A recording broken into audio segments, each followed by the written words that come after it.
مثلا casaanku spectrum-kan badda markay biyaha nalku ku dhaco casaanku 18 mitir buu ku dhammaadaa dad minis 20 mitir haddaad badda quusto nabar kugu dhaco dhiiggaaga arki maysid waayo wax casaan la yidhaahdaba kama jiraan yalowgu markaad 100 mitir gaadhaa buu dhammaanayaa greenki iyo bluegu waxay dhammaadaan maxay 240 mitir waayo iyagu waa kuwa photosynthesis-ka sida si dhirta baddu ay u baxdo noolaha badda ku jira si uu geedkiisu u bixi karo ilaahay subxaanahu wa tacaala nalalka kaloo dhan meesha sokaa lagu reebay laakiin greenka iyo bluego photosynthesis-ka waxa ay ka kariyaan dhirtu cunnada ka sameeyaana ilaahay wuu sii daayey ilaahay ay ka gaadhaysa 240 mitir roobka cirka ka soo da'aya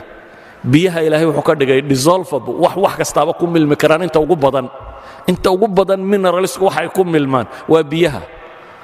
roobku markuu soo da'o ee webiyadu dareeraan 5 bilyan oo tan oo chemical bay badda geliyaan oo nooluhu u baahan yahay hadduu dhulku abaarsado baddana waa abaarsanaysaa roobkaasi hadduu di'i waayo ilaahay muxuu yidhi wa fi samaa'i risqukum wamaa tuucaduun cirkaasay jirtaabaa ilaahay yidhi arsaaqdiinna iyo waxa laydin yaboohay dhammaantii roob hadduu di'i waayo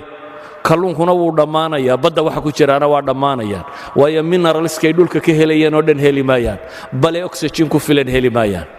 waayo roobka badda hela waxyaabaha uu badda geliya waxaa ka mid ah oxygenka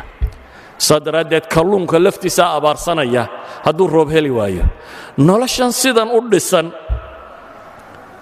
ee ilaahay subxaana wa tacaala saatan u sameeyey biyuhu khasaa'ista ay leeyihiin noolaha kaloo dhamme ma leh chemicalska kaloo dhamme ma leh walidaalik biyuhu markay 4 degree gaadhaan baa densitigoodu ugu culus yihi hadday ka hoos maraan waa maxay